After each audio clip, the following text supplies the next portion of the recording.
Pankaj Rathore PS सेटा परिवार की तरफ से आप सभी का हार्दिक स्वागत करता हूं। दोस्तों, आज हम पढ़ने वाले हैं फिजिक्स का जो अपना चैप्टर 2 है, गति और उसके नियम, मोशन एंड इट्स लॉ। तो इनके बारे में सभी देखेंगे कि गति क्या होती है, गति में कौन कौन सी जो चीज़ें होती हैं उनसे मिलकर गति बनी होती है, गति के प्रकार कितने होते हैं, कौन कौन सी गतियाँ होती हैं तथा उनके जो रूल्स है यानी कि गति के जो नियम हैं, जैसे कि न्यूटन की गति के नियम होते हैं, गति के नियम होते हैं, वो कौन कौन से हैं, कौन कौन से रूल जो हैं कहाँ कहाँ पर फॉलो किए जाते हैं या कौन कौन सी कंडीशन में कौन से रूल होते हैं, उनके जो एग्जाम्पल हैं उनके द्वारा सारी चीज़ों को समझने का कार्य अपन इस लेक्चर में, इस वीडियो में करने वाले हैं। तो चलिए दोस्तों, शुरू हो जाइए मेरे साथ, कॉपी और पेन लेकर बैठिए साथ में। चलिए दोस्तों, शुरू करते हैं गति और उसके नियम के बारे में। तो सबसे पहले देखते हैं कि महत्वपूर्ण जानकारी यानी कि जो इम्पोर्टेंट इन्फॉर्मेशन है गति के बारे में, कि इसमें कौन कौन से फंक्शन होते हैं, कौन कौन से कार्य होते हैं जिनसे मिलकर गति होती है, गति कितने प्रकार की होती हैं। तो आपने देखा होगा कि दूरी, गति के लिए सबसे महत्वपूर्ण जो चीज़ होती है डिस्टेंस यानी कि दूरी। अगर दूरी नहीं होगी तो गति कहाँ पे होगी, दूरी ज़रूरी होती है, डिस्टेंस ज़रूरी होती है। तो सबसे पहले अपन देखेंगे कि डिस्टेंस क्या होती है, जो दूरी है वो क्या होती है, इसका जो मात्रक है वो क्या है, ये किस प्रकार की होती है, सदिश राशि होती है, अदिश राशि होती है, और इसका फार्मूला क्या होता है, इन सब के बारे में अपन देखने वाले हैं। दूसरा देखेंगे अपन विस्थापन यानी कि डिस्प्लेसमेंट, यानी कि जो विस्थापन है वो कौन सी राशि, अदिश राशि है कि सदिश राशि है, किसको विस्थापन कहते हैं, किस में परिवर्तन होता है तो उसको विस्थापन कहते हैं, उनके बारे में अपन देखेंगे। तीसरा होता है चाल यानी कि स्पीड, स्पीड क्या होती है, कहाँ पर होती है, किस प्रकार से होती है, इसका ऐसा ही मात्रक क्या होता है, इसका जो विमेय सूत्र है वो क्या होता है, इन सब के बारे में अपन देखने वाले हैं। उसके साथ साथ दोस्तों जो वेग है कि जो वेलोसिटी है ये क्या होती है, किस प्रकार से बनती है, सदिश राशि है कि अदिश राशि है, और किस प्रकार से इसके द्वारा कार्य किया जाता है, और कहाँ पर वेग उत्पन्न होता है, कहाँ पर विस्थापन उत्पन्न होता है, कहाँ पर चाल होती है, कहाँ पर दूरी होती है, इन सभी के बारे में अपन विस्तार से एक एक के बारे में पूरी इन्फॉर्मेशन देखेंगे, सबको पढ़ेंगे, आसानी से समझ में आपको आ जाएगा, क्योंकि हमारी जो लैंग्वेज है पढ़ाने की वो बिल्कुल साधारण लैंग्वेज है। आपकी जो मातृभाषा है उसमें हम आसानी से जो लैंग्वेज आपको समझ में आती है उससे आपको समझाएंगे। एक होता है त्वरण यानी कि जो एक्सेलरेशन है, ये क्या होता है, किस प्रकार से उत्पन्न होता है त्वरण, और क्या होता है त्वरण, इन सब के बारे में अपन देखने वाले हैं।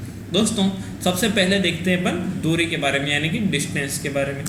तो किसी दिए गए समय अंतराल में वस्तु द्वारा तय किए गए मार्ग की लंबाई को दूरी कहते हैं। The length of the path covered by an object in A given time interval is called distance, यानी कि एक टाइम पीरियड दिया गया है, समय अंतराल दिया गया है, उसमें एक स्थान से दूसरे स्थान तक जाना है, और जितनी लंबाई आप चले, वहाँ पर जितनी लंबाई आपने तय की उसको क्या कहेंगे, दूरी कहेंगे। नॉर्मली यहाँ से यानी कि भोपाल से इंदौर तक के बीच क्या है, एक जो लंबाई है उसको क्या कहेंगे, भोपाल से इंदौर के बीच इतनी दूरी है, या मंदसौर से इंदौर के बीच में इतनी दूरी है, इन सभी को अपन दूरी कहते हैं। यानी कि दो ऑब्जेक्ट, एक ऑब्जेक्ट जहाँ से चलना शुरू करेगा और जहाँ पर वो ख़त्म करेगा उसके बीच की जितनी भी लंबाई है वो क्या कहलाएगी, दूरी कहलाएगी। जैसे कि ये आपका घर है और सामने आप खड़े हो, ये आपका घर है और सामने आप खड़े हो, जो दिखाई दे रहा है बंदा वो आप हो, और दूसरा आपका कॉलेज हो सकता है, आपका ऑफिस हो सकता है, या आपका स्कूल हो सकता है, जो भी आपके सामने दिखाई दे रहा है। दूसरा आपका घर हो सकता है, या आपके पड़ोसी का घर, या आपके दोस्त का घर, कोई भी मान लो। तो एक घर आपका है, एक घर आपके पड़ोसी का है। यहाँ पर आप खड़े हैं, यहाँ पर क्या है, आप खड़े हैं ये, और यहाँ पर आपका दोस्त का घर है। यहाँ जाना है तो एक रास्ते को तय करके जाओगे, आप कैसे जाओगे, एक रास्ता, तो उस रास्ते की लंबाई 5 किलोमीटर है। कितनी है, 5 किलोमीटर, और 30 मिनट में आप वहाँ चले जाते हैं। तो ये जो दूरी होती है ये हमेशा कैसी होती है, एक अदिश राशि होती है, और दूरी हमेशा धनात्मक होती है, क्योंकि दूरी में अपन ये नहीं देखते हैं कि यहाँ पर दिशा कौन सी है या किस दिशा में जा रहे हैं, कितने समय में जा रहे हैं ये देखा जाता है, और कितना यानी कितनी लंबाई अपन ने तय की, वही लंबाई क्या कहलाएगी, दूरी कहलाएगी। यानी कि आपके घर से आपके दोस्त के घर के बीच आप जो चले, जितनी लंबाई आपने तय की, जितने समय में की, एक समय अंतराल है 30 मिनट का, इसमें आपने 5 किलोमीटर की जो लंबाई है उसको तय किया, तो 5 किलोमीटर की क्या हो जाएगी, दूरी हो जाएगी। इसमें डायरेक्शन नहीं होती है, दिशा को अपन नहीं देखते हैं, दिशा को बिल्कुल भी कंसिडर नहीं करते हैं डायरेक्शन को। जहाँ पर डायरेक्शन को कंसिडर नहीं करते हैं, केवल जो परिमाण होता है, मैग्नीट्यूड होता है, उसको देखा जाता है, तो वो कैसे होती है, अदिश राशि होती है। और जहाँ पर दोनों चीज़ों को अगर देखा जाता है तो वो कैसे हो जाएगी, सदिश राशि हो जाएगी। जब यहाँ पर अपन केवल परिमाण को या मैग्नीट्यूड को देख रहे हैं, इसलिए ये क्या हो जाएगी, एक अदिश राशि। तो दूरी क्या हो जाएगी, एक अदिश राशि है। और दूरी हमेशा धनात्मक होती है। यदि आप चलना प्रारंभ करोगे तो 0 से करोगे, उसके बाद हमेशा ये बढ़ते क्रम में होगी। जैसे एक कदम चले, 1 किलोमीटर चले, 2 किलोमीटर चले, 3 किलोमीटर चले, तो ये हमेशा कैसे होती है, धनात्मक होती है। फिर यहाँ से पहुँच गए, फिर यहाँ से भी चले आप तो 5 और पहुँच गए, तो 10 किलोमीटर की दूरी आपने तय कर ली। ऐसा हो जाएगी कि जब आप आपके घर से निकले, दोस्त के घर गए और उसी पाथ से होकर, उसी रास्ते से होकर फिर अपने घर चले गए, तो ये 10 किलोमीटर आपने दूरी तय की। तो ये क्या कहलाएगी, दूरी। दूरी में हमेशा जो होती है धनात्मक होती है, कभी भी ऋणात्मक नहीं होती। दूरी हमेशा कैसी होती है, धनात्मक होती है, ऋणात्मक नहीं होती। और ये एक अदिश राशि है। इतनी इस दूरी के बारे में अपने को जानकारी रखनी है। दूरी के बारे में आप सभी नॉर्मली जानते हैं कि दूरी क्या होती है, कि एक स्थान से दूसरे स्थान के बीच की जो लंबाई है उसी को अपन दूरी कहेंगे। अब देखते हैं, जैसे कि आप यहाँ से चलना प्रारंभ किया और इस पाथ से आपके दोस्त के घर पहुँच गए और आपने 5 किलोमीटर की लंबाई तय की, 30 मिनट में की, तो यही क्या कहलाएगी, यहाँ की ए से बी के बीच की, आपके घर से आपके दोस्त के घर के बीच की दूरी कहलाएगी। ये समझ में आया दोस्तों। उसके बाद देखते हैं अपन विस्थापन, कि विस्थापन क्या होता है। दूरी तो समझ में आ गया अपने को कि दूरी नॉर्मली जो लेंथ होती है, लंबाई, उसी को अपन दूरी बोलते हैं। जिसमें जो पाथ होता है वो किसी भी प्रकार का हो सकता है, उसमें अपन दिशा नहीं देखते। दूसरा होता है विस्थापन, किसे कहते हैं, तो एक निश्चित दिशा में दो बिंदुओं के बीच की जो लंबवत दूरी होती है उसी को विस्थापन कहते हैं। दो बिंदु यानी the perpendicular distance between 2 point in a certain distance is called displacement. यानी कि एक निश्चित दिशा में, दिशा कैसी है, फिक्स डायरेक्शन है, और उसमें परपेंडिकुलर यानी कि दोनों के बीच की जो सीधी लंबवत दूरी है उसी को डिस्प्लेसमेंट या विस्थापन कहते हैं। तो किस प्रकार से देखेंगे, जैसे कि ये आपका घर है, आपके दोस्त का घर है, आप जाओगे, यहाँ से दूरी तय की आपने, तो किस प्रकार से जाओगे, मान लो कि रास्ता इधर होते हुए घूमते हुए आपके दोस्त के घर जाता है, परंतु मुझे यहाँ का विस्थापन निकालना है कि आप कहाँ से शुरू हुए और कहाँ पर पहुँचे। तो सबसे पहले आपसे, आपके जो घर है वहाँ से आपके दोस्त के घर के बीच की लंबवत दूरी यानी कि जो सीधी दूरी है उसको देखा जाएगा कि वो कितनी दूरी है। यानी कि मान लो कि आप 5 किलोमीटर चल के गए, कितने चल के गए, 5 किलोमीटर, परंतु आपसे आपके घर से आपके दोस्त के घर की जो सीधी दूरी है या लंबवत दूरी हो 4 किलोमीटर ही, तो यहाँ पर विस्थापन कितना हो जाएगा, केवल 4 किलोमीटर, जबकि दूरी कितनी हो जाएगी, 5 किलोमीटर। और आप यहाँ से विस्थापित होकर यहाँ पर पहुँचे, आपके दोस्त के घर पे पहुँचे, और कौन सी दिशा में गए, यहाँ पर ये चीज़ भी कंसीडर करना ज़रूरी होती है, क्योंकि यहाँ पर लंबवत दूरी होती है, इसलिए दिशा को अपन डिफाइन कर सकते हैं कि आप उत्तर दिशा में गए, कि आप पश्चिम दिशा में गए, कि आप उत्तर पूर्व दिशा में गए, कौन सी दिशा में गए। जब मैग्नीट्यूड भी है अपने पास और दिशा भी है, डायरेक्शन भी है, दोनों चीज़ें अगर साथ में हैं तो उसको क्या कहेंगे अपन, डिस्प्लेसमेंट यानी कि विस्थापन कहेंगे। किस प्रकार, जैसे कि आपके दोस्त और आपके घर के बीच बिल्कुल एकदम सीधा रास्ता है। कैसा है, बिल्कुल सीधा रास्ता। आपके दोस्त के घर के और आपके घर के बीच में 2 किलोमीटर की दूरी है, तो और 10 मिनट उसको आप वहाँ से वहाँ जाने में लगाते हैं, और जाते कैसे, बिल्कुल सीधा जो पाथ दिख रहा है, जैसे कि ये बंदा गया, आप गए, ये बंदा गया, मतलब अब गए, यहाँ से चलकर अपने दोस्त के घर गए, बिल्कुल सीधे एक ही डायरेक्शन में। तो यहाँ पर एक तो डायरेक्शन काम करती है, दूसरा मैग्नीट्यूड यानी कि परिमाण काम करता है। तो जहाँ पर दिशा भी होती है प्लस परिमाण भी होता है, दोनों चीज़ें जब होती हैं तो इसी को क्या कहते हैं अपन, कि ये जब दोनों मिल जाती हैं तो ऐसी राशि या ऐसी भौतिक राशि सदिश राशि कहलाती है। यानी कि वेक्टर क्वांटिटी होती है, कैसे होती है, वेक्टर। तो यह एक जो डिस्प्लेसमेंट है ये कैसा है, एक सदिश राशि है, और इसका जो एसआई मात्रक है वो मीटर है। ये भी है तो एक प्रकार की दूरी ही, क्या है, एक प्रकार की दूरी, यानी कि 2 किलोमीटर अपन ने तय किया, तो ये 2 किलोमीटर क्या है, दूरी है। तो दूरी का ऐसा ही मात्रक मीटर होता है, तो इसका भी क्या हो जाएगा मीटर। परंतु यहाँ पर क्या होता है कि दिशा भी देख रहे हैं साथ में कि कौन सी दिशा में मूव किया है, तो ये सदिश राशि हो जाएगी। इसके साथ साथ यहाँ पर एक चीज़ और कंसिडर होती है या देखी जाती है कि क्या कि जो विस्थापन होता है वो धनात्मक भी हो सकता है। कैसा हो सकता है? धनात्मक भी हो सकता है, ऋणात्मक भी हो सकता है। कैसे होता है विस्थापन धनात्मक और ऋणात्मक? ये क्वेश्चन आपके दिमाग में ज़रूर आया होगा, आपके मन में उठा होगा। तो इसको देख लेते हैं कि ये पॉजिटिव कब होता है और नेगेटिव कब होता है। जब आपने यहाँ से चलना प्रारंभ किया, आप अपने दोस्त के घर गए, 2 किलोमीटर चले गए, है ना, 2 किलोमीटर चले गए, तो अगर केवल इतना ही देखा जाए तो ये क्या हो जाएगा कि आपने धनात्मक विस्थापन किया। कैसा किया? धनात्मक। परंतु आप फिर से अपने घर चले गए, अपने दोस्त के घर से इस डायरेक्शन में अपने घर चले गए, तो यहाँ पर क्या हो गया कि आपका विस्थापन 0 हो गया। यानी कि आप कहाँ से विस्थापित होके गए थे और अंत में आपका जो बिंदु है वो कहाँ पर है, उन दोनों के बीच की दूरी देखी जाती है। तो आप तो यहीं पर थे और घूम फिर कर फिर घर पे आ गए, तो यहाँ पर आपका विस्थापन कितना हो गया? बिल्कुल 0 हो गया, और डायरेक्शन तो होगी नहीं क्योंकि आप यहीं पर हो।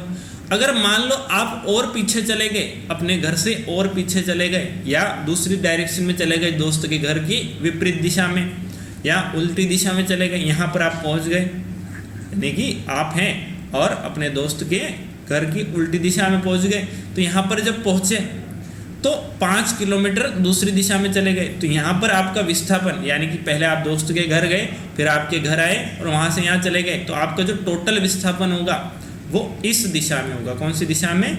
और 5 किलोमीटर ही कंसीडर होगा। जो 2 किलोमीटर दोस्त के घर गए और वहाँ से आए वो कंसीडर नहीं, क्योंकि प्रारंभिक बिंदु इसमें क्या देखा जाता है? स्टार्टिंग पॉइंट और एंडिंग पॉइंट। स्टार्टिंग पॉइंट और एंडिंग पॉइंट देखा जाता है। ये नहीं देखा जाता कि आप कहाँ से होके गए, किस प्रकार से गए, ये नहीं देखा जाता। इसमें क्या देखा जाता है? स्टार्टिंग पॉइंट और आपका जो एंडिंग पॉइंट है, यानी कि जो अंतिम बिंदु है, उन दोनों के बीच की जो लंबवत दूरी है, उन दोनों के बीच की जो लंबवत दूरी होती है उसी को क्या कहते हैं? विस्थापन कहते हैं, डिस्प्लेसमेंट कहते हैं। इसको बहुत अच्छे से आपको ये समझ में आ गया होगा कि डिस्प्लेसमेंट और दूरी में अंतर क्या होता है। दूरी हमेशा धनात्मक होती है, डिस्प्लेसमेंट धनात्मक और ऋणात्मक दोनों हो सकता है। दूसरा, जो विस्थापन होता है उसमें दिशा और परिमाण दोनों चीज़ों को कंसिडर किया जाता है, जबकि दूरी में केवल परिमाण को कंसिडर करते हैं, दूरी को कंसिडर नहीं करते।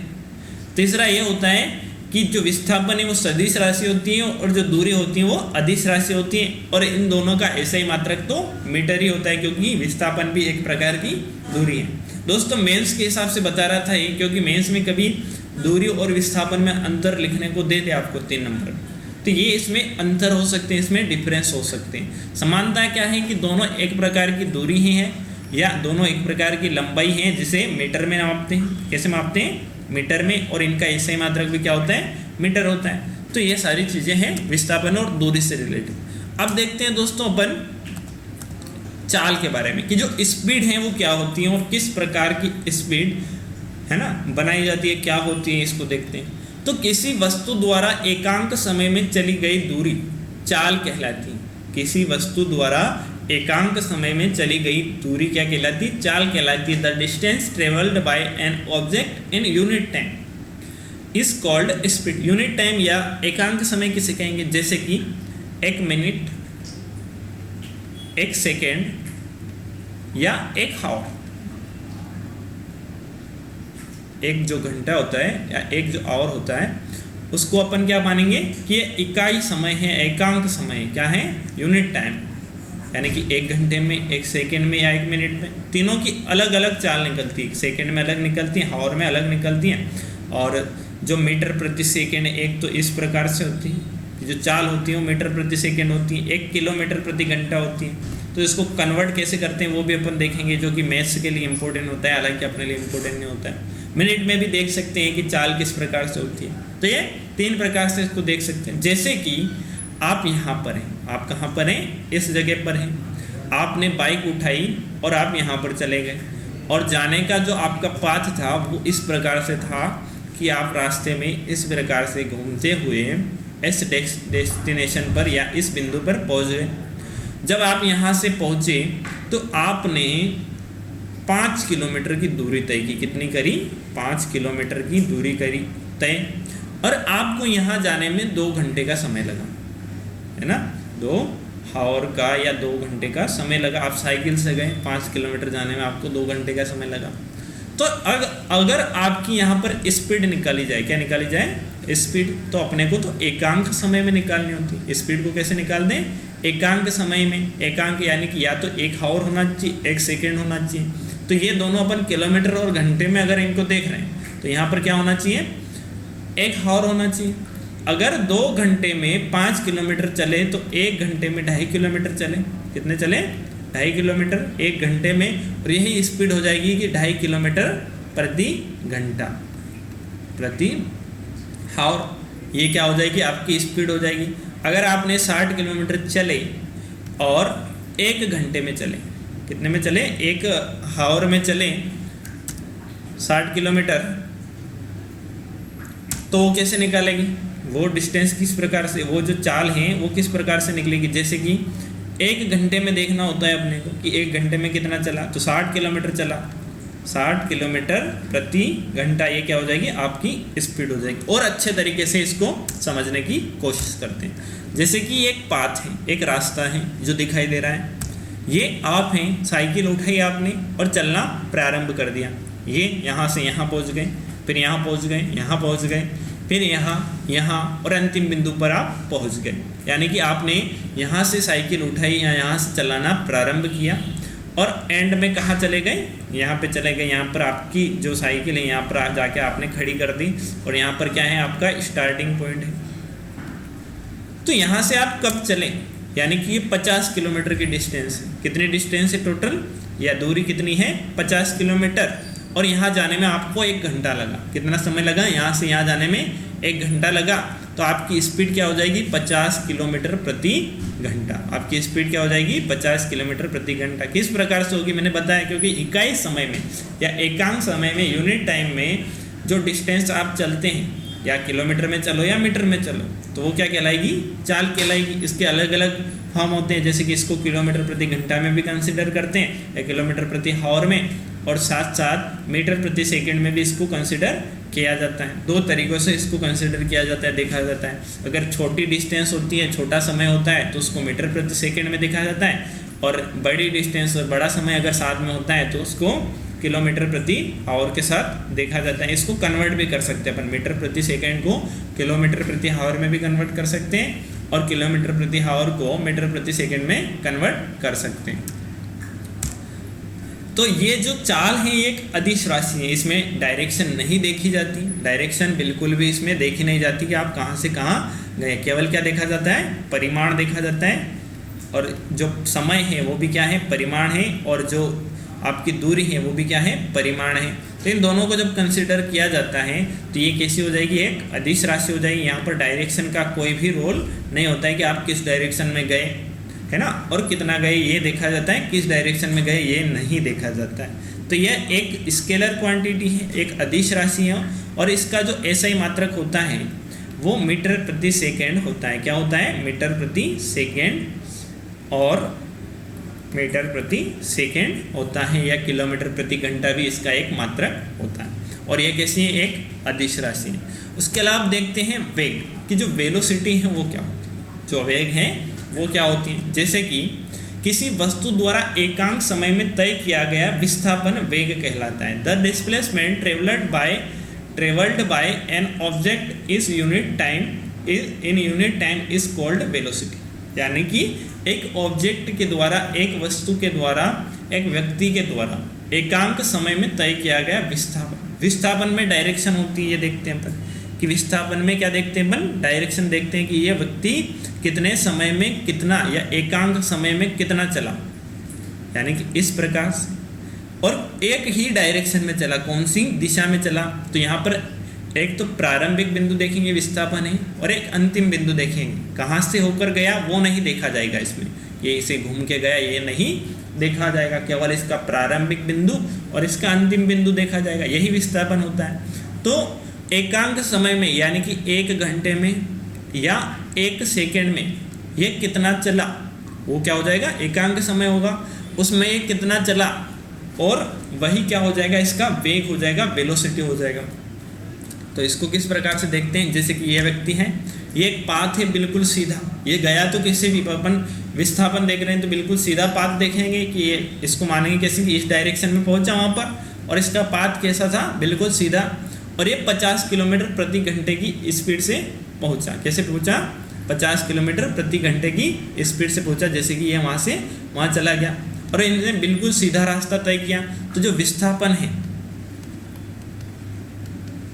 वो एकांक समय में या जो यूनिट टाइम है उसमें कितना हुआ, उसी को क्या कहेंगे, वेग कहेंगे। क्या कहेंगे, वेग। तो वेग में क्या होती है, एक तो डायरेक्शन होती है, दूसरा परिमाण होता है, दूसरा क्या होता है, परिमाण होता है।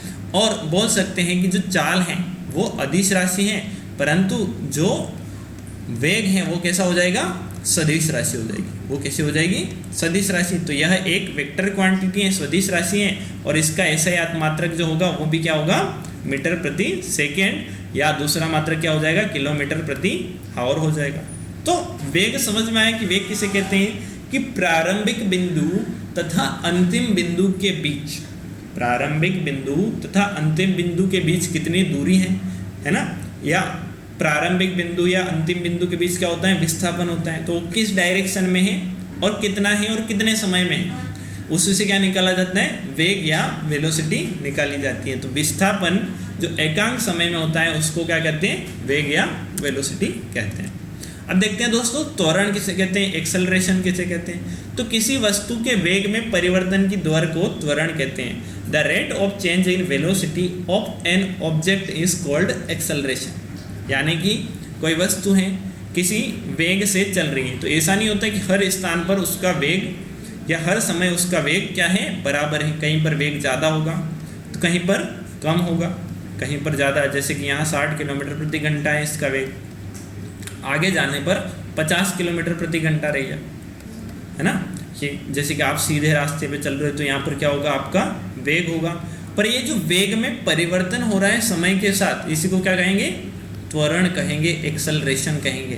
तो वस्तु में समय के साथ, किसी वस्तु के वेग में समय के साथ जो परिवर्तन होता है या परिवर्तन की दर होती है उसी को क्या कहते हैं, त्वरण कहते हैं।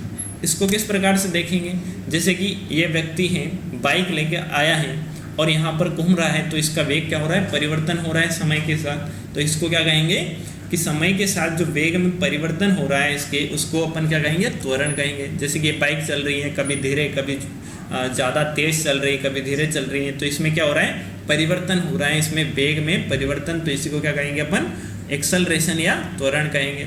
यदि वस्तु का वेग समय के साथ बढ़ता है ना, यदि वेग जो है समय के साथ बढ़ रहा है तो ये धनात्मक त्वरण, यानी कि ऑब्जेक्ट इंक्रीज विद ऑब्जेक्ट की जो वेलोसिटी है टाइम के साथ अगर इंक्रीज हो रही है तो उसको धनात्मक त्वरण या पॉजिटिव एक्सेलरेशन कहेंगे।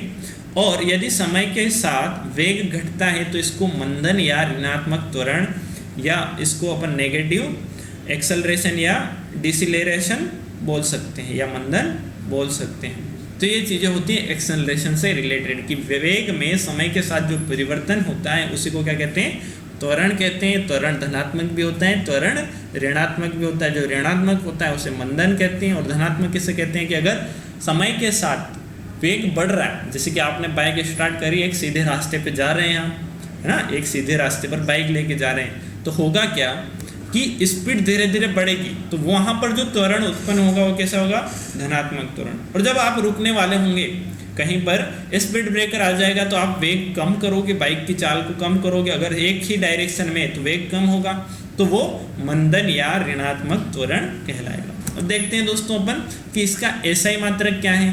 तो जो एक्सेलरेशन है उसका SI मात्रक हो जाता है मीटर प्रति सेकेंड स्क्वायर, यानी कि वेग में समय के साथ परिवर्तन, यानी कि वेग का जो SI मात्रक होता है मीटर प्रति सेकेंड होता है, और समय के साथ यानी कि सेकेंड के साथ फिर इसमें परिवर्तन होता है तो क्या हो जाएगा, मीटर प्रति सेकेंड स्क्वायर, इसका SI मात्रक हो जाएगा। अब देखते हैं न्यूटन के गति के नियम के बारे में, कि न्यूटन के गति के नियम कौन कौन से हैं और कितने नियम के बारे में देखते हैं। तो जो न्यूटन है वो जो अपने गति के नियम बनाए वो किस प्रकार से बनाए कि वो एक पेड़ के नीचे क्या कर रहा था, एक बुक पढ़ने बैठा था, जो ऊपर से क्या गिरा, सेब गिरा, जो आपको दिखाई दे रहा है इस प्रकार से इसके ऊपर सेब गिरा। तो इसने सोचा कि ये सेब ऊपर ही क्यों गिरा, ये सेब मेरे ऊपर ही क्यों गिरा, ये ऊपर की तरफ क्यों नहीं गया, है ना। तो इसको देखकर इसने गुरुत्वाकर्षण की खोज करी थी। किसकी खोज करी थी, गुरुत्वाकर्षण की खोज करी थी। और कब करी थी, 1687 में इसने इसकी खोज करी थी और गति के नियम बनाए थे। तो जो फिलोसफिया या न्यूट्रलिस प्रिंसिपिया मैथमेटिका जो बुक लिखी थी, ये किसने लिखी थी, जो न्यूटन है उसने लिखी थी। और उसमें सारे अपने जो लॉ हैं, सारे नियम हैं, उनके बारे में इसने लिखा था। तो न्यूटन की गति का पहला नियम क्या कहते हैं, यानी कि जो न्यूटन की गति के 3 नियम इसने दिए थे। कितने गति के कितने नियम दिए थे, 3 नियम। प्रथम नियम, द्वितीय और तृतीय, यानी कि 3 नियम हैं गति के। एक पहला या प्रथम या फर्स्ट लॉ, एक है सेकंड और एक है थर्ड, यानी कि 3 नियम इसने अपने गति के दिए थे। तो पहला नियम क्या कहता है, the first law of motion या Newton's first law of motion. यदि कोई वस्तु विराम अवस्था में तो वह विराम अवस्था में रहेगी, और यदि वह एक समान चाल से सीधी रेखा में चल रही है तो वैसी ही चलती रहेगी जब तक कि उस पर कोई बाहरी बल लगाकर उसकी वर्तमान अवस्था में परिवर्तन ना कर दे या न किया जाए। If an object is at rest it will remain at rest, or if it is moving in a straight line with a uniform speed, यानी कि एक समान स्पीड से एक ही दिशा में चल रही है, it will continue to move in the same way unless an external force is applied to it to change its present state, यानी कि इसकी जो प्रारंभिक अवस्था है या वर्तमान अवस्था है उसमें कोई चेंजेस ना कर दे, कोई बल लगाकर, तब तक ये चलती ही रहेगी। कैसे, जैसे कि ये व्यक्ति है, इसने फुटबॉल पर किक मारी, क्या मारी, फुटबॉल पर किक मारी, यानी कि लात मारी, जिससे फुटबॉल जा रहा है। तो ये एक ही दिशा में जा रहा है, एक ही चाल से जा रहा है, परंतु जो वायुमंडल है उसका बल इसे रोक देगा। अगर यहाँ पर निर्वात होता, जो गति के नियम हैं वो निर्वात के लिए बनाए गए। कैसे बनाए गए, जो निर्वात किसे कहते हैं, जहाँ पर कोई वायुमंडल नहीं होता है, कोई अप्लाइड फोर्स नहीं होता है। तो ये अगर एक बार इसको उछाल दिया, फुटबॉल को किक मार दी, तो ये हमेशा जाता ही रहेगा जब तक कि इस पर कोई फोर्स लगाकर रोका ना जाए, कोई बल लगाकर रोका ही ना जाए। जैसे कि जो पहला नियम है उसके अकॉर्डिंग, जैसे कि बॉल मारी, बॉल के ऊपर किसी ने मार दिया अच्छे से, तो बॉल जाती रहेगी ऐसे हमेशा के लिए जब तक कि उस पर कोई अप्लाइड फोर्स या बाहरी बल लगाकर उसको ना रोका जाए। तो ये कैसे समझेंगे कि न्यूटन की गति का जो नियम है उसके अनुसार यदि कोई चीज़ स्थायी रखी हुई या एक स्थान पर रखी है या विराम अवस्था में रखी है, जैसे कि कोई भी चीज़ अपने टेबल पे रखी है, तो वो तब तक वहाँ से नहीं हिलेगी जब तक उसके ऊपर कोई फोर्स ना लगाया जाए, तो वो विराम अवस्था में रहेगी। परंतु जो दूसरी कंडीशन है, जो पहला नियम है इसकी, कि कोई जो वस्तु है वो अगर एक समान चाल से चल रही है तो वो हमेशा चलती ही रहेगी उसी दिशा में, उसी चाल से, जब तक कि उस पर कोई बाह्य फोर्स लगाकर उसको रोका ना जाए। तो यहाँ पर जो फुटबॉल है उस पर कौन सा फोर्स लग रहा है, वायुमंडल का, और जो बॉल है उस पर भी कौन सा फोर्स लग रहा है, वायुमंडल का जो दबाव है उसके ऊपर बनता है और वो नीचे गिर जाती है। अगर यहाँ पर वायुमंडल नहीं होता, वायुमंडल की जगह निर्वात होता, तो ये हमेशा जाते ही रहते, ये नीचे नहीं गिरता। देखते हैं कि जो प्रथम नियम है उसको और क्या नाम दिया गया है। तो जो प्रथम नियम है उसको गैलीलियो का नियम या जड़त्व का नियम भी कहा गया है। न्यूटन के गति के प्रथम नियम को गैलीलियो का नियम या जड़त्व का नियम भी कहा जाता है। The first law is also called Galileo's law and the law of inertia, the law of inertia, यानी कि जो जड़त्व का नियम है वो भी इसे कहा जाता है। अब जड़त्व का नियम क्यों कहा जाता है वो देखते हैं कि इसको जड़त्व का नियम क्यों कहा जाता है। जैसे कि बाह्य के अभाव में किसी वस्तु की अपनी विराम अवस्था या समान गति की अवस्था को बनाए रखने की प्रवृत्ति को जड़त्व कहते हैं। The tendency of an object to maintain its state of rest of और uniform motion is the absence of external force is called inertia. यानी कि जैसे कि कोई वस्तु रखी है, कोई टेबल है, उसके ऊपर कोई वस्तु रखी है ना, इस प्रकार से वस्तु रखी है, तो एक बल है इसके ऊपर कार्य कर रहा है, एक बल क्या कर रहा है, इसके ऊपर कार्य कर रहा है। जो बल इसको यहाँ पर मेंटेन रख रहा है कि ये यहाँ पर रखे रहे, यहाँ से मूव ना करे, तो इसी बल को क्या कहते हैं, जड़त्व कहते हैं। इसी बल को क्या कहते हैं, जड़त्व कहते हैं। इसी अवस्था को क्या कहते हैं, या किसी वस्तु की अपनी विराम अवस्था या समान गति की अवस्था को बनाए रखने की जो प्रवृत्ति है, ये इसकी एक प्रवृत्ति है, इसको क्या कहेंगे, जड़त्व कहेंगे। कि ये जो वस्तु है जब तक इसके ऊपर दूसरा बल लगाकर इसका मूवमेंट ना कराया जाए तब तक ये यहीं पर रहेगी, ये इसकी एक प्रवृत्ति है और इसी को जड़त्व कहते हैं। क्या कहते हैं, इसी को जड़त्व कहते हैं। जैसे कि समझते हैं अपन दूसरे उदाहरण से एग्जाम्पल्स। ये फुटबॉल है, एक जगह पर रखा है और यहीं पर टिका है, इसके ऊपर ना तो हवा लग रही है, ना इसको कोई हाथ से हिलाने की कोशिश करा है, या कहीं मूवमेंट इसमें नहीं हो रहा है। तो इसकी जो अवस्था है, इसकी उस समय की जो अवस्था है उसको क्या कहते हैं, जड़त्व कहते हैं। या कोई व्यक्ति है जो चल रहा है, एक स्पीड से चल रहा है, उसी स्पीड से वो चलता रहेगा जब तक कि उसके ऊपर कोई बाह्य बल लगाकर उसको रोका ना जाए। तो ये दोनों अवस्थाएं क्या कहलाएगी, जड़त्व की अवस्थाएं कहलाएगी। तो ये एक प्रवृत्ति होती है, एक अवस्था होती है। अब देखते हैं कि बल क्या है, बल की परिभाषा को देखते हैं सबसे पहले।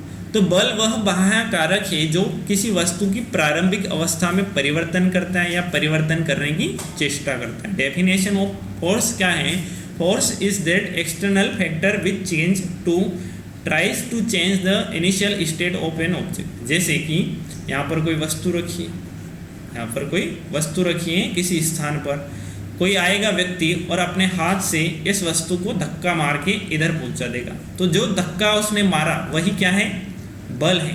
वही वो बाह्य कारक है जो इस वस्तु की अवस्था में चेंजेस कर रहा है या उसमें चेंज परिवर्तन करने का प्रयास कर रहा है, चेष्टा कर रहा है, तो उसी को क्या कहेंगे, बल। जैसे कि कोई वस्तु आप उठाते हो तो एक बल के द्वारा उठाते हो। कैसे उठाते हो, उसकी जो अवस्था है उसमें जो चेंजेस होता है, उसमें जो परिवर्तन होता है, एक बल के प्रकार होता है। तो बल क्या होता है कि ये किसी भी वस्तु की प्रारंभिक अवस्था में परिवर्तन करने की चेष्टा करता है या उसमें परिवर्तन ला देता है, तो उसी को क्या कहते हैं, बल कहते हैं। अब देखते हैं अपन कि इसका एसआई मात्रक क्या होता है बल का। तो इसका जो एसआई मात्रक होता है वो न्यूटन होता है। क्या होता है, बल का एसआई मात्रक न्यूटन होता है। और ये वेक्टर क्वांटिटी होती है, यानी कि सदिश राशि होती है। कैसी होती है, बल एक सदिश राशि है। अच्छा, इसका जो एसआई मात्रक है न्यूटन बना कैसे, है ना, इसका एसआई मात्रक न्यूटन बना कैसे, वो देखने वाले हैं अभी अपन नेक्स्ट इसमें। जैसे कि कुछ जड़त्व के उदाहरण हैं, सम एग्जाम्पल ऑफ इनर्शिया। जड़त्व के कौन कौन से उदाहरण हैं। यदि ठहरी हुई मोटर या रेलगाड़ी के अचानक चल पड़ने पर उसमें बैठे यात्री पीछे की ओर झुक जाते हैं। व्हेन ए स्टॉप्ड मोटर और train suddenly start the passenger seating in the backward, यानी कि आपने देखा होगा जो जड़त्व के उदाहरण या न्यूटन की गति के पहले जो पहला नियम है उसके उदाहरण कि आप कहीं पर खड़े हैं या बैठे हैं, आप यहाँ पर बैठे हैं या खड़े हैं, मान लो बैठे हो। ट्रेन किस कंडीशन में है, बस किस कंडीशन में खड़ी है, यहाँ पर स्टॉप्ड कंडीशन में। अगर ये अचानक से आगे बढ़ेगी, अचानक से आगे बढ़ेगी तो आपका मूवमेंट कहाँ होगा, पीछे की तरफ होगा। आप पीछे की तरफ आपको धक्का लगेगा। अगर खड़े होंगे तो आप गिरने का प्रयत्न होगा या आप गिर जाएंगे। अगर कोई भी सपोर्ट आपके पास नहीं होगा तो आप गिर जाओगे। तो वो जो होता है कि ये जड़त्व होता है आपके अंदर कि जो रेलगाड़ी है उसमें क्या हो गई, गति हो गई, परंतु आपका जो शरीर है वो जड़त्व की अवस्था में हो तो आप पीछे जाने का प्रयास करोगे। आप पीछे नहीं जा रहे, आप अपनी अवस्था को बनाए रखने का प्रयास कर रहे हैं। आपका जो शरीर है वो पुरानी अवस्था को बनाए रखने का प्रयास कर रहा है, परंतु जो रेलगाड़ी है, जो बस है, वो गति की अवस्था में आ गई, इसलिए आप पीछे की ओर झुक जाते हो या पीछे की तरफ गिर पड़ते हो। दूसरा जो होता है कि जब चलती हुई मोटर कार में अचानक ब्रेक लगता है या वो रुक जाती है तो उसमें बैठा यात्री जो होता है आगे की तरफ झुक जाता है। तो जो जड़त्व है वो अभी किस कंडीशन में, गति की अवस्था में, यानी कि एक समान चाल से चल रहा है। अगर ब्रेक लगाएगा, मोटर गाड़ी में ब्रेक लगेगा तो होता क्या है कि आप तो गति की अवस्था को बनाए रखने का प्रयास करोगे, यानी कि आगे जाने का प्रयास करोगे, यानी कि मोटर गाड़ी तो रुक गई और आप आगे की तरफ झुकोगे क्योंकि आपका शरीर गति की अवस्था में, शरीर किस अवस्था में होता है उस समय, गति की अवस्था में होता है, इसलिए वहाँ पर आगे झुक जाते हैं और गाड़ी एक समान उसमें ब्रेक लग जाता है तो यहाँ पर क्या हो जाता है, व्यक्ति आगे की तरफ झुक जाता है। तीसरा होता है कंबल को हाथ से पकड़कर डंडे से पीटने पर उसमें धूल के कण जो होते हैं वो गिर पड़ते हैं या नीचे निकल जाते हैं। तो वो क्यों होते हैं, क्योंकि कंबल में तो गति हो जाती है, जब कंबल को अपन मारते हैं तो उसमें क्या हो जाती है, गति, और कण वहीं पर अपनी विराम अवस्था में रह जाते हैं या जड़त्व की अवस्था में रह जाते हैं। तो उससे वो कंबल से वो जो कण होते हैं धूल के वो बाहर निकल जाते हैं। दोनों तरफ से मारते हो आप, एक बार इधर रह जाएंगे एक बार इधर रह जाएंगे, तो सारे जो धूल के कण हैं वो धीरे धीरे निकल जाते हैं। उसके अलावा जैसे कि ये एक उदाहरण है कि आप गाड़ी चला रहे हो, अचानक से आपने ब्रेक लगाया जो फोटो में दिखाई दे रहा है, ये आप चला रहे हो, इसमें आपका शरीर भी गति की अवस्था में, गाड़ी भी गति की अवस्था में, परंतु यहाँ पर ब्रेक मार दिया आपने तो आपका शरीर तो किस अवस्था में, गति की अवस्था में, और गाड़ी में ब्रेक लग गया, उसमें स्पीड कंट्रोल हो गई या रुक गई, तो आप हमेशा किधर जाओगे, आगे जाने का प्रयास करोगे, क्योंकि आपका शरीर किस अवस्था में, गति की अवस्था में, और इसे ही क्या कहते हैं, जड़त्व कहते हैं। दूसरा, जैसे कि एक गिलास है, उसके ऊपर एक पन्ना रखा है या कुछ भी ढक्कन रखा है, उसके ऊपर एक पत्थर रखा है, क्या रखा है, एक पत्थर रखा है, तो पत्थर किस अवस्था में, गति की अवस्था में, पन्ना किस अवस्था में, गति की अवस्था में, स्थिर अवस्था में, विराम अवस्था में, किस अवस्था में, विराम अवस्था में है,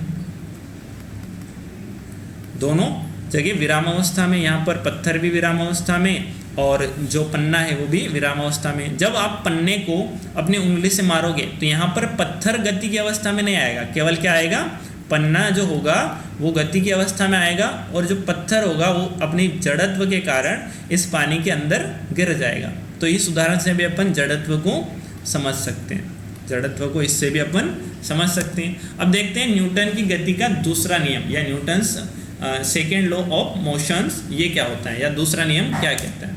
तो जैसे कि यह संवेग जो होता है मोमेंटम उससे संबंधित है। न्यूटन की गति का जो दूसरा नियम है संवेग संरक्षण से या उसके कंजर्वेशन से संबंधित है। तो किसी वस्तु के द्रव्यमान तथा वेग के गुणनफल को उस वस्तु का संवेग कहते हैं। संवेग किसे कहते हैं, कोई वस्तु है तो उसका एक तो द्रव्यमान यानी कि उसका मास, दूसरा उसका वेग यानी कि उसकी वेलोसिटी जो है, इसका अगर गुणनफल किया जाए या दोनों का मल्टीप्लाई किया जाए तो उसको क्या कहेंगे, संवेग कहेंगे, उसी को संवेग कहेंगे। The product of the mass and velocity of an object is called momentum of that object, यानी कि उस वस्तु का क्या कहेंगे, उसे मास कहेंगे। तो किस प्रकार से, जैसे कि कोई वस्तु है उसका संवेग क्या हो जाएगा, द्रव्यमान इंटू वेग, या P बराबर, संवेग को P से लिखते हैं या इसको दर्शाने का जो चिन्ह होता है वो क्या होता है, P बराबर m इंटू, यानी m क्या हो जाएगा, मास इंटू v यानी कि वेलोसिटी हो जाएगी। तो यह एक सदिश राशि होती है। सदिश क्यों होती है, क्योंकि इसमें वेग होता है, वेग में क्या होती है, डायरेक्शन होती है, दिशा होती है, तो इसमें भी दिशा हो गई, तो दिशा होने के कारण परिमाण तो इसमें है, तो ये सदिश राशि हो जाएगी। और इसका जो एसआई मात्रक हो जाएगा, मास यानी कि जो वजन होता है, वेट होता है, उसका होता है किलोग्राम, और वेग क्या क्या हो जाएगा, मीटर प्रति सेकेंड, तो इसका जो एसआई मात्रक हो जाएगा किलोग्राम मीटर प्रति सेकेंड, इसका एसआई मात्रक हो जाएगा संवेग का। तो ये क्या होता है, किसी भी वस्तु के द्रव्यमान और वेग का प्रोडक्ट होता है, इन दोनों का जब मल्टीप्लाई किया जाता है तो क्या बनता है, संवेग बनता है। जैसे कि एक कार है, इसकी कुछ क्या है, इसका वेग है, इस कार का क्या है, कुछ ना कुछ वेग है, और इसका कुछ ना कुछ वजन है, इसका कुछ ना कुछ द्रव्यमान है। कार का द्रव्यमान है और कार का कुछ वेग है जब ये चल रही होती है।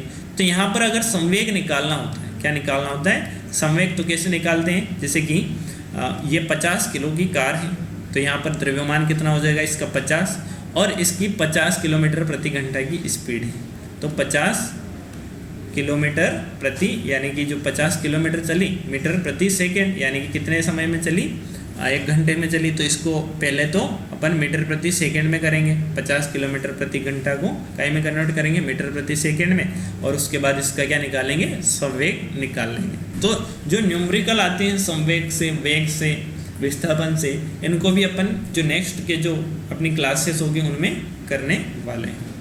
देखते हैं दोस्तों कि यहाँ पर स्पीड मान लो 40 किलोमीटर प्रति घंटा है और इसका द्रव्यमान कुछ है, तो इसका वेट यानी कि 1000 किलोग्राम है, तो P बराबर क्या हो जाएगा, 40 × 1000, इसी को क्या कहेंगे, संवेग कहेंगे। यानी कि स्पीड कितनी है यहाँ पर 40 किलोमीटर प्रति घंटा, और वेट कितना है 1000 kg। तो यहाँ पर संवेग कितना हो जाएगा 40 × 1000, है ना। ये SI मात्रक में नहीं निकलेगा, इसका जो मात्रक होगा वो SI मात्रक यानी कि मीटर प्रति सेकेंड नहीं होगा, क्योंकि इसको कन्वर्ट करना पड़ेगा। ये जो हो जाएगा किलोमीटर प्रति या किलोमीटर प्रति हावर में हो जाएगा। ये जो निकलेगा किलोग्राम इंटू किलोमीटर प्रति हावर में हो जाएगा। तो इसको मीटर प्रति सेकंड में कन्वर्ट करके SI मात्रक भी इसके साथ लगा सकते हैं, या किलोग्राम मीटर प्रति सेकंड इसके साथ अटैच कर सकते हैं। तो जो संवेग निकालना होता है हमेशा अपने को किलोग्राम मीटर प्रति सेकंड में ही निकालना होता है। अब देखते हैं किसी वस्तु के संवेग में परिवर्तन की जो दर होती है उस वस्तु पर आरोपित बल के समानुपाती होती है तथा संवेग परिवर्तन की दिशा में होती है। किसी वस्तु के संवेग परिवर्तन की जो दर होती है, यानी कि संवेग में परिवर्तन होता है, क्योंकि वेग में परिवर्तन होगा तो क्या संवेग में परिवर्तन नहीं होगा, वेग में परिवर्तन होगा तो संवेग में भी परिवर्तन होगा। और उस वस्तु पर जो आरोपित बल होगा, यानी कि जो गुरुत्वाकर्षण बल है वो उस पर आरोपित होगा, वो उसके समानुपाती होगा। इन दोनों का जो परिवर्तन है या संवेग में परिवर्तन है, उस वस्तु पर जो आरोपित बल है उस दोनों का जो संवेग में परिवर्तन किसके समानुपाती होगा, उस वस्तु पर आरोपित बल के यानी कि फोर्स के। और इसे क्या कहेंगे संवेग परिवर्तन की, तथा ये संवेग परिवर्तन की दिशा में होगा। किस प्रकार से, जैसे कि एक व्यक्ति है, ये 10 किलो का कोई वजन अपने साथ खींचकर ले जा रहा है, तो यहाँ पर कुछ ना कुछ इसका वेग होगा, वेग है वेट है, तो यहाँ पर क्या होगा संवेग भी होगा। और ये किस दिशा में होगा, संवेग परिवर्तन जिस दिशा में हो रहा है उस दिशा में होगा, यानी कि ये कभी धीरे चलेगा कभी तेज चलेगा, तो यहाँ पर वेग परिवर्तन होगा तो संवेग परिवर्तन भी होगा। और जो आरोपित बल है यानी कि 10 किलोग्राम का जो बल है ये इसके समानुपाती होगा। यदि बल ज़्यादा होगा तो संवेग का मान भी क्या होगा ज़्यादा होगा, या संवेग परिवर्तन भी कैसा होगा अधिक होगा। और ये किस दिशा में होगा, संवेग परिवर्तन की दिशा में होगा। जैसे कि कोई कैच लेता है बॉल को कोई व्यक्ति, तो किस प्रकार से लेता है, पहले अपने हाथ को पीछे ले जाने का प्रयास करता है। जब बॉल आती है तो वो क्या होता है, उस बॉल का कुछ वेट रहता है, उसको कुछ वेग रहता है, तो वो अगर कम होता है हाथों में आने के बाद वो क्या होता है, वेग धीरे धीरे कम होता है, एकदम से कम नहीं होता है। तो किस दिशा में होता है, संवेग परिवर्तन की दिशा में जो संवेग होता है वो कम होता है, और जो वस्तु पर आरोपित बल होता है ये दोनों एक दूसरे के क्या होते हैं, समानुपाती होते हैं। देखते हैं यदि आरोपित बल F है, बल क्या है F है, बल की दिशा में उत्पन्न त्वरण A है और वस्तु का द्रव्यमान m है, तो न्यूटन की गति के दूसरे नियम से क्या हो जाता है, F बराबर ma, यानी कि F बराबर क्या हो जाता है m, द्रव्यमान और त्वरण उसके क्या हो जाते हैं, बराबर हो जाते हैं। दोनों का जो प्रोडक्ट होता है वो बल के बराबर होता है, यानी कि न्यूटन के दूसरे नियम द्वारा बल का व्यंजक प्राप्त किया जाता है। Now if the applied force F is the acceleration a in the direction of the force, यानी कि जो एक्सेलरेशन है ये किस डायरेक्शन में है, बल की दिशा में। The mass of the object is m, यानी कि उसका जो वजन है, उसका जो द्रव्यमान है वस्तु का वो क्या होता है m। Then the Newton second law of motion बराबर क्या हो जाता है, F बराबर ma, यानी कि इसके अनुसार जो फोर्स होता है वो किसके बराबर होता है, मास और जो त्वरण होता है उसके जो प्रोडक्ट होता है उनके बराबर होता है। यही न्यूटन का दूसरा नियम है, और उससे क्या निकाला जा सकता है, इसका व्यंजक प्राप्त किया जा सकता है। जैसे कि कोई व्यक्ति है, ये 400 किलो का एक गोला है, उसको जो फोर्स उसके ऊपर अप्लाई किया जाना है वो कैसा है, ज़्यादा होना चाहिए। फोर्स कैसा होना चाहिए, ज़्यादा, क्योंकि यहाँ पर मास कैसा है, अधिक है, तभी ये आसानी से जाएगा। जब फोर्स अधिक है और मास कम है, यानी कि वजन कम है 40 किलोग्राम, तो ये आसानी से चले जाएगा। F बराबर ma का मतलब समझते हैं, यानी कि जब मास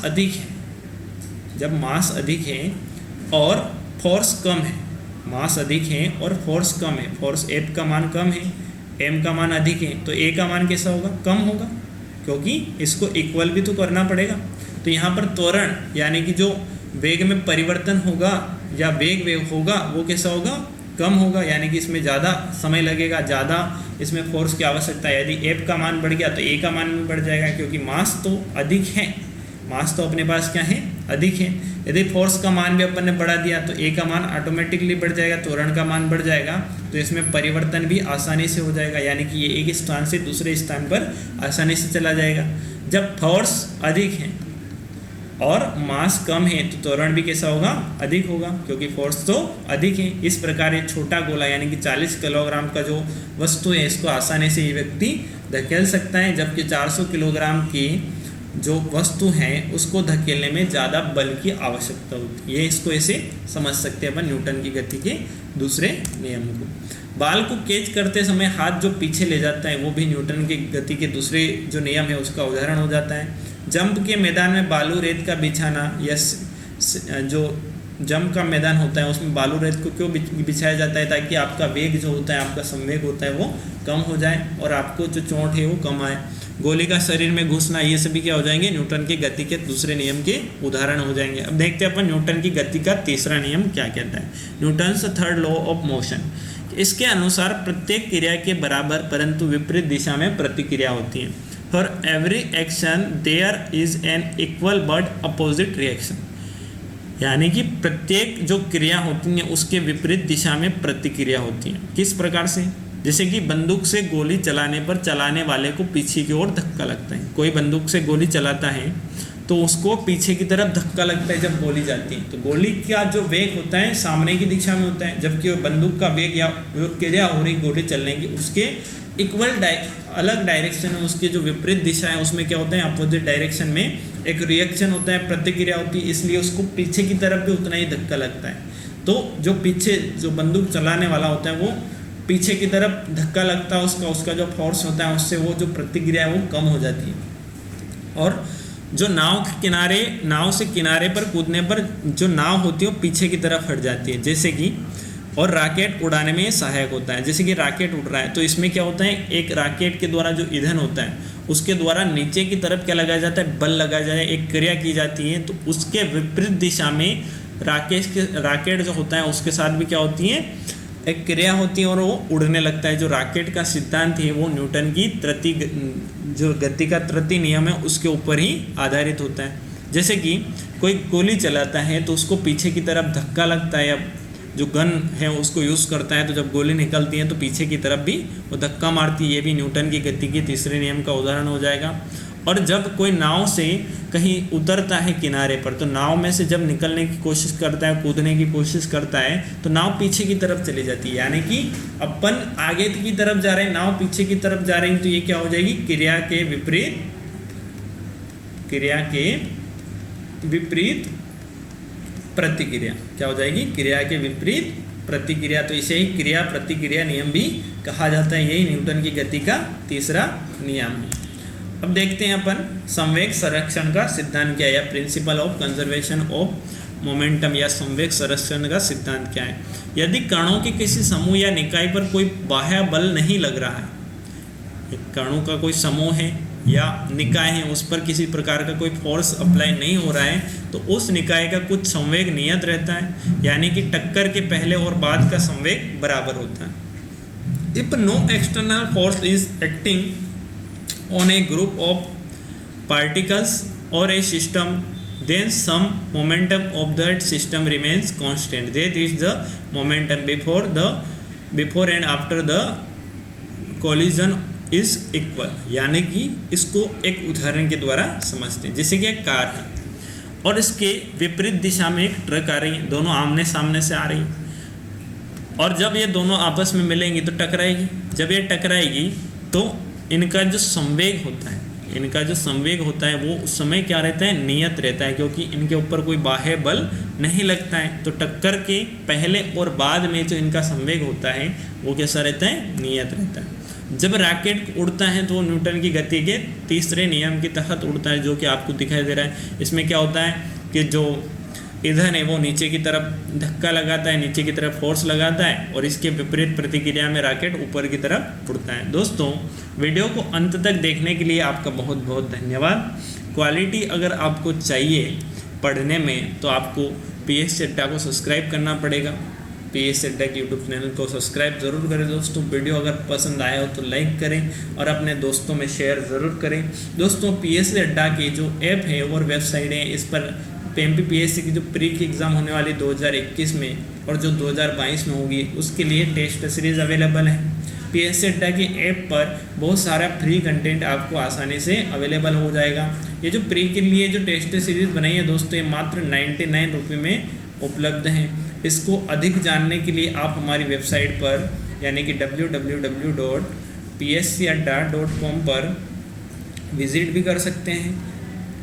और साथ साथ दोस्तों आप टेस्ट सीरीज़ को खरीद लीजिए ताकि आपको आसानी हो एग्ज़ाम को क्रैक करने में, क्योंकि इसमें जो क्वेश्चन बनाए गए हैं काफ़ी अच्छे लेवल के क्वेश्चन बनाए गए हैं और ऐसे क्वेश्चन बनाए गए हैं जिनमें एग्ज़ाम में क्वेश्चन आते हैं, पूछे जाते हैं जिनमें से। दोस्तों आप हमें इंस्टाग्राम पे फॉलो ज़रूर करें, टेलीग्राम पे भी हमारा चैनल है, वहाँ पर भी आप हमें फॉलो कर सकते हैं, हमारा चैनल ज्वाइन कर सकते हैं और ग्रुप में भी ज्वाइन हो सकते हैं। या दोस्तों आप PS अड्डा के यूट्यूब चैनल को सब्सक्राइब ज़रूर करें, वीडियो को लाइक करें और अपने दोस्तों में शेयर ज़रूर करें। प्ले स्टोर से आप PS अड्डा का जो ऐप है उसको भी डाउनलोड कर सकते हैं और अधिक जानकारी के लिए PS अड्डा की वेबसाइट पर विजिट ज़रूर करें। थैंक यू दोस्तों, थैंक यू वेरी मच। ये जो दिख रहा है आपको ये टेस्ट सीरीज से संबंधित